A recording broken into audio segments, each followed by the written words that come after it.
There's been plenty of talk about the Bengals potentially signing a veteran guard.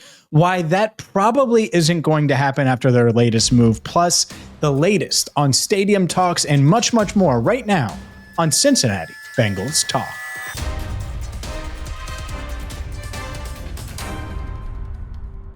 Two different topics today. The first of which is one that I think a lot of you are going to be upset about, but I'm going to put it bluntly. The Bengals probably aren't signing a veteran offensive lineman. Brandon Sheriff, I don't see it happening. I don't see Will Hernandez walking through that door. Dalton Reisner.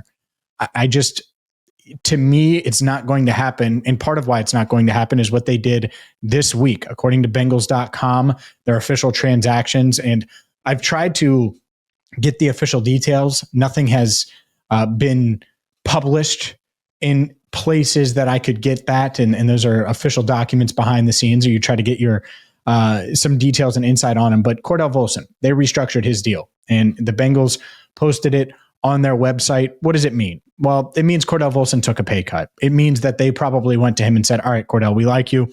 You're obviously competing for a starting job, even though I certainly think that Dylan Fairchild is the favorite at left guard. You're competing for a starting job, but we're not going to pay you $3.6 million. That $3.6 to $3.8 million cap hit, we got to lower that thing. And the reason Cordell was set to make that much is because he has played so much, has been on the field for so many snaps. He's gotten these performance-based escalators, and they're just based on snaps, by the way. It's not like they use actual play. It's just how often you're out there on the field. And so you can renegotiate that. And so the Bengals did that. What the exact numbers are, we don't have at this moment. Maybe by the time you see this video or hear this, we have those numbers. When we do, we will certainly post them at bengalstalk.com. But the point remains, you do this because you think that Cordell Volson is going to be part of your team this year. To keep him around, to give him that security, that belief that he's not going to be cut, that he's not going to be replaced on the roster. It doesn't mean he's going to start or anything like that. But he probably knew, hey, if I'm making $3+ million as a backup, I'm probably getting cut. And then I'm probably moving in August or September. I don't blame him one bit, especially because there are multiple people in the building that I've talked to already about Scott Peters. They're really excited about Scott Peters. They think that he's going to help them a lot. And so you have the new offensive line coach, you're Cordell Volson. It's a contract year anyway. You need to reprove yourself. What better way to do it than stay where you are, stay where you're comfortable, and try to win a starting job. He beat out Jackson Carman when he was a rookie for a starting job, and it's much different now with Dylan Fairchild, but that doesn't mean that Cordell can't win this job. It doesn't mean that he should look at it and say, after all the snaps I've played, even if last year was underwhelming, because last year I thought that was the year Cordell was really going to make the leap if he was going to, and he didn't. And so now we'll see. From a Bengals perspective, I think a lot of people are going to be annoyed because it's like, well, why would you keep Cordell Volson? I actually like keeping Cordell Volson. I'm fine with it. I wouldn't let that get in the way of signing a veteran, but we know the Bengals. And the vibes around Paycor, I think they're comfortable with where they're at on the interior of their defensive, or on the interior of their offensive front, where you have a Cordell Volson, where you bring back a Cody Ford. Obviously, they drafted Dylan Fairchild, who I've mentioned multiple times. You go get Jalen Rivers in the 5th round, who has potentially some guard flex. We'll see how much of a look they give him there. And then you sign Lucas Patrick. Those are all guys that you could say, all right, well, they're going to make the roster. That doesn't include a Matt Lee. That doesn't include a Seth McLaughlin, who a lot of people are high on as an undrafted free agent out of Ohio State. Obviously, you have Ted Karras and Orlando Brown Jr. and Amarius Mims. Point is the Bengals feel pretty good about their offensive line depth. If you're holding your breath for a Brandon Sheriff signing, don't. Do yourself a favor and don't, because I just don't think it's happening, at least not right now with the way the Bengals offensive line room looks and how they feel about it. They renegotiated with Cordell to keep him in Cincinnati. I fully expect him to be on the roster this season. Up next, what in the world is going on with these stadium talks? We've had some people ask. The Bengals just sent a letter to the county. Feels like it's going to get uglier before it gets better. We'll get to that coming up next. This is just a quick reminder for all Cincinnati Bengals Talk viewers and listeners that you can advertise with us right here. You can have your local business reach thousands and thousands of Bengals fans right here. Get your graphics, your logos in front of them on YouTube. Get it in front of them on our social media channels, as well as anything that you want to promote, feel free to reach out. jamesrap12@gmail.com. Andrew and I have talked about it for years, about kind of doing this campaign and teaming up with a bunch of local businesses. Well, now's the time. We plan on getting as many local advertisements as we can, and certainly want to help you. And so please email us, jamesrap12@gmail.com. All right, let's get to stadium talks, because the stadium talks, basically the Bengals have until June 30th to make a decision on whether or not they're going to pick up their 2-year option. And they have rolling 2-year options. The stadium lease is up June 30th, 2026, but they have to make that decision June 30th, 2025, or sooner than that. And it felt like last month they reached this memorandum of understanding that everything was going to get done, that everything was going to be smooth. And then, well, things have gone the other way. Local 12 has been all over this. James Pilcher, I certainly suggest, if you're into like the finite legality element of it, following him on social media, certainly checking out his work for Local 12.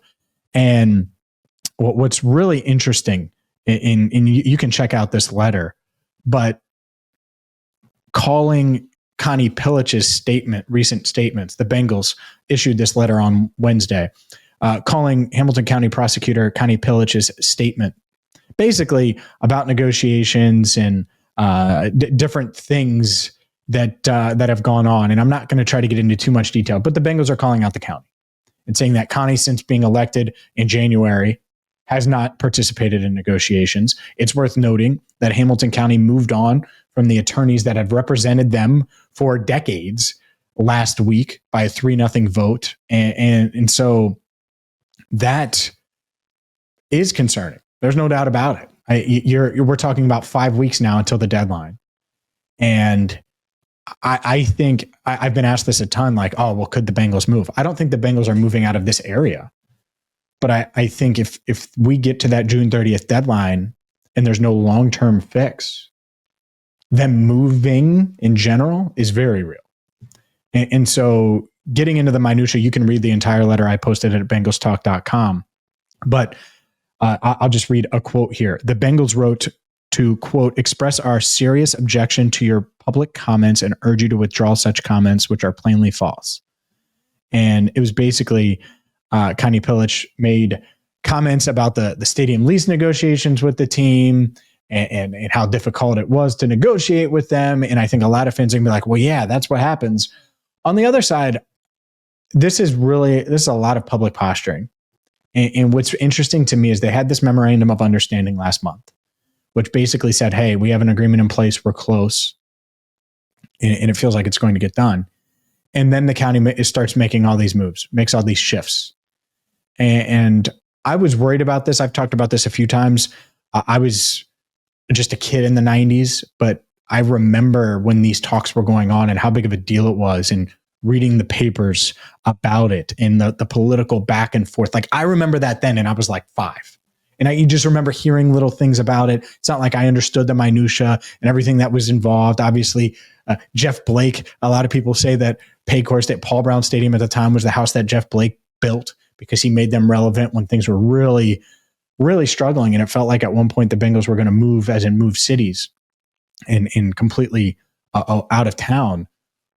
I don't think that's going to happen here. Obviously, anything is possible. I don't think that's going to happen. But what I do think is Hamilton County lost that negotiation.